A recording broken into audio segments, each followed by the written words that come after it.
Good morning. My name is Cameron Zuber. Me, along with Dr. Columber, are going to be presenting some things regarding a practice called whole orchard recycling. So I'm going to be going over the exact process, like what do you actually need to do with this practice. Some incentives, which I'll touch upon, but I think Caddy can speak to further. Potential effects to your soils and why you might want to adjust your thinking as it pertains to that. And then some water considerations if you implement this practice. So, for the overall process of whole orchard recycling, any orchard or vineyard at some point reaches the end of its life and those trees need to be removed. So then there's this question of what do you do with all this woody biomass, okay? Prior, you could just burn it in your field or get someone to haul it away for you to be burnt at a cogeneration energy plant, but these options are becoming less of an option. But you're still left with the same question. What do you do with all this wood? So whole orchard recycling is a potential solution, which basically involves chipping this wood into finer material. And here I do want to pause that if you're going to do this, make sure you check the screen size of whoever's doing this, because you don't want huge pieces of wood in your field. You want finer material. But eventually all the wood is chipped up, normally left in piles. These piles are then loaded into something like a spreader. The spreader then ideally evenly spreads it across your field, although how evenly is up to each company. With whole orchard recycling, this is then mixed into the soil. This is a rototiller, so it's kind of has these little teeth that kind of mixing up the soil with the wood, but you can also disc it or rip it in when as part of the overall field preparation. For tree crops, they typically like to plant on berms, so then the berms are built, trees are planted, then irrigated, grown, and hopefully you have multiple years of bountiful harvest. But at some point, the process will start over again. So that involves a lot of steps, and that typically involves a decent amount of money overall, and there are incentive programs to help offset that. There are various ones with various nuances, with various dollar amounts, which I'll touch upon, but hopefully we'll speak to further. But if you grow in one of these counties, then you are part of the San Joaquin Valley Air Pollution Control District. And since you are part of that district, you could be eligible for their incentive programs. So basically it's an incentive program. I think it's a cost sharing one that kind of offsets open burning, which again, whole orchard recycling can offset that practice. And generally speaking, for orchard crops, and there's also dollar points for vineyards, you can get up to $600 per acre if you chip and incorporate the soil, but there's also dollar amounts if you're just chipping it and hauling it off site for alternative uses. There's also additional incentives for smaller growers, I believe, that are a total of 100 acres or less, but how that's classified kind of depends, I believe. Alternatively, the California Department of Food and Agriculture, or CDFA, also has a healthy soils program. So this provides up to around $850 per acre, but it's only up to about 100K, which if you do quick math, that only really covers about 100 acres. So, and there's also other things you have to consider about your eligibility and all that. The USDA has this conservation stewardship program, and that provides up to a certain dollar amount for chipping and an additional dollar amount for whole orchard recycling. And again, I am generally speaking about these practices and incentives. Caddy and other people like her can help you get more information and also help you through the application process if you want. So I am now going to move on to how whole orchard recycling can affect your soils. So, since you're mixing wood into the soil, and photographed here on your left is both soil with and without whole orchard recycling. And this soil was pulled from the ground about a year after this practice was implemented. So this field has areas with whole orchard recycling and areas without whole orchard recycling. And generally speaking, the wood typically only gets mixed into the top foot or two. And after a year, it is still physically visible and there to us. Eventually, it will decompose at some point and visibly be gone. But even when it's visibly there and when it's not visibly there, and if you get one thing from this presentation, please get this. With whole orchard recycling, even though your soil is the same, it's not the same. And the reason for that, soil, generally speaking, is some mixture of soil particles, so sand, silts, and clays.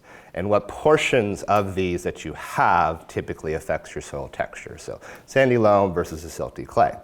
So these aren't changing in size, and the amounts in your field aren't changing either.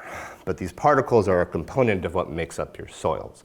How these are put together, how they're structured and laid out, chemically as well, has an effect on things.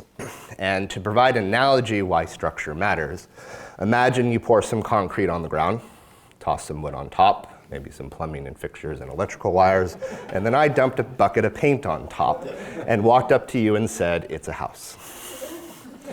It's not a house. It has parts and components of a house, but how it's built together, its structure is what makes it a house, okay? And structure to soil, not just the particles itself, is central to a lot of the things that go into agricultural production. So, structure can have an effect on your properties and the strength of that soil. It can affect water things and considerations, how it interacts with the soil biology. And all these other factors can affect things like fertilizers and nutrient cycling, how your plants are growing in the soils, the level and to what degree you might get crusting or compaction, and various other factors that can either affect or be affected by agricultural management. And while structure is central, it's not a one-way street. These things can affect structure, and structure can affect themselves. And whole orchard recycling typically can affect that structure, but it can also affect the biology and the chemistry, which Dr. Columber will probably get to. To provide a visual, these are intact soil cores that were pulled from another site with and without whole orchard recycling 4 years after the fact, close to the surface. So the one without it looks just a little bit more dense, and the one with it is a little bit more open. And this is just a visual example. The exact same soils, a little bit gravelly, but more or less the exact same soils.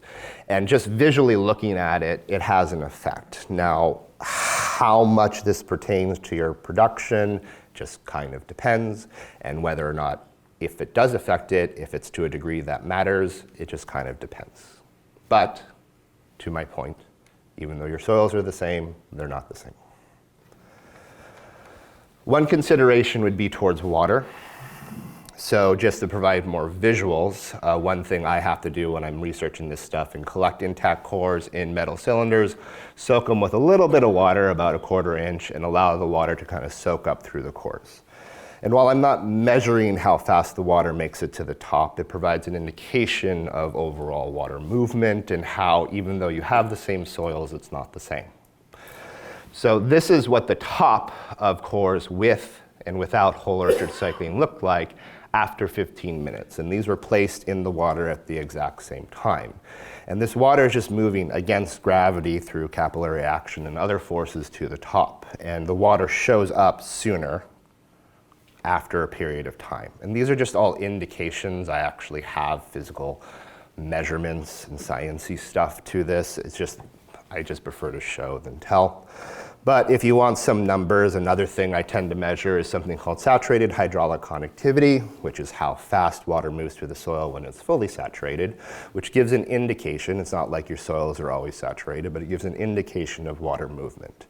And generally, I took these measurements at 6 and 24 inches, and again, with and without whole orchard recycling, and generally speaking, with whole orchard recycling, again, exact same soils, the water moved faster.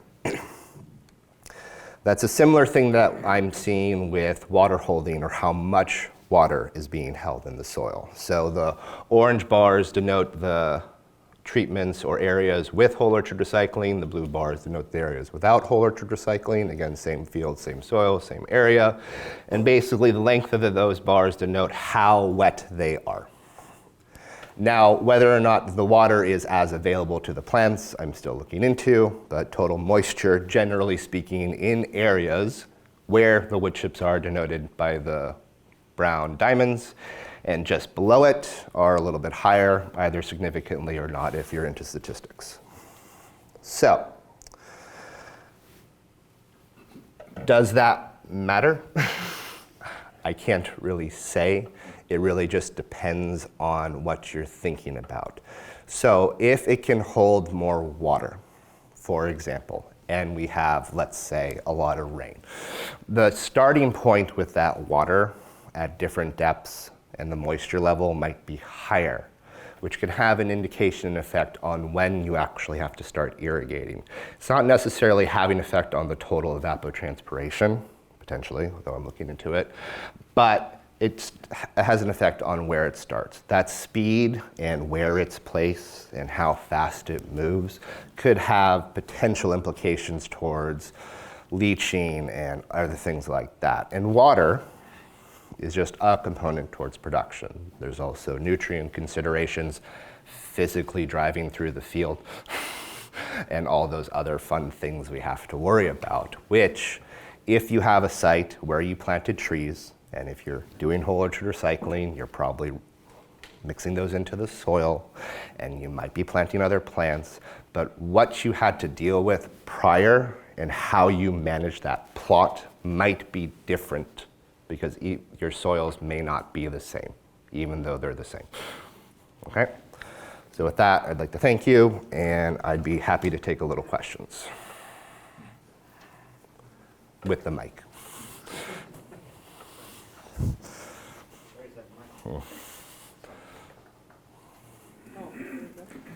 Yeah, oh, back behind you. Yeah.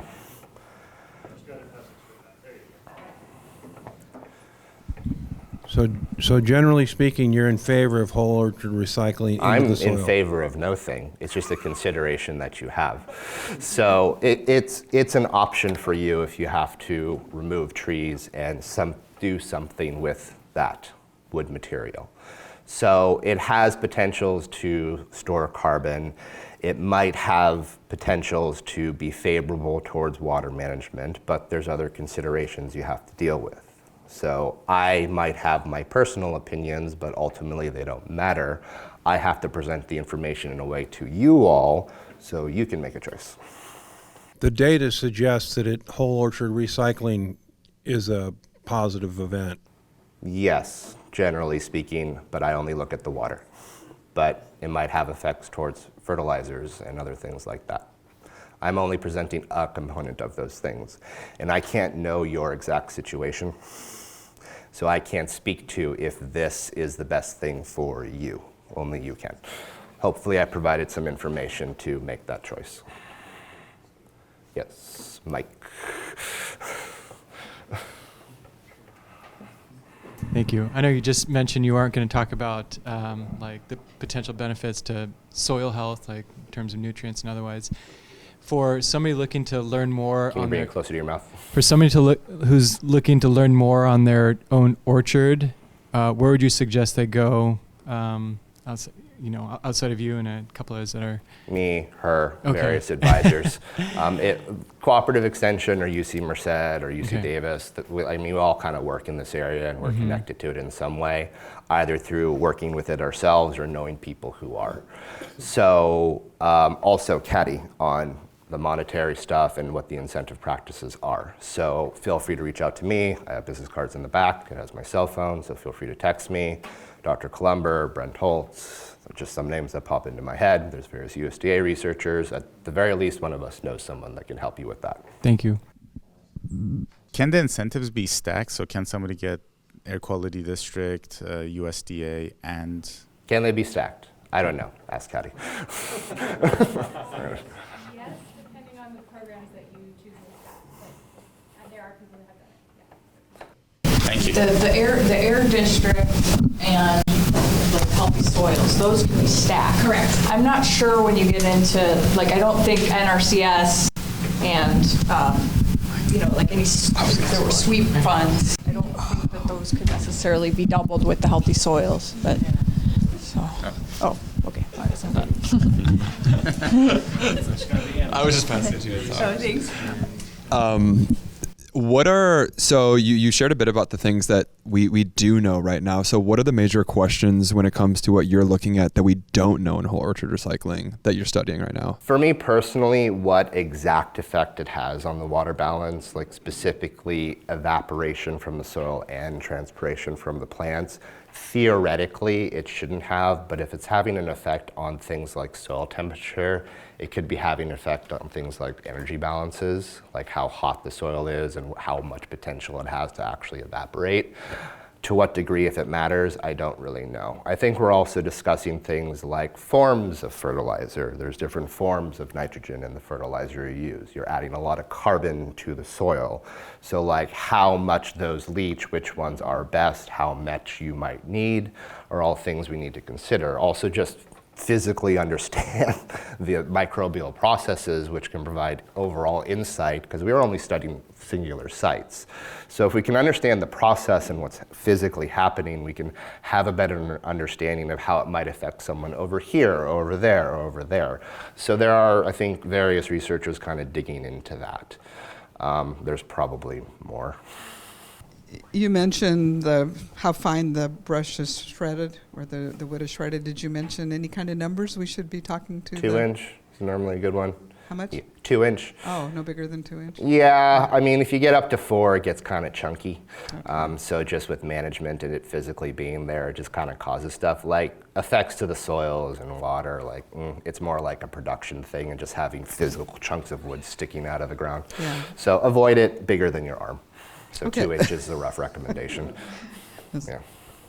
Right, well, thank you.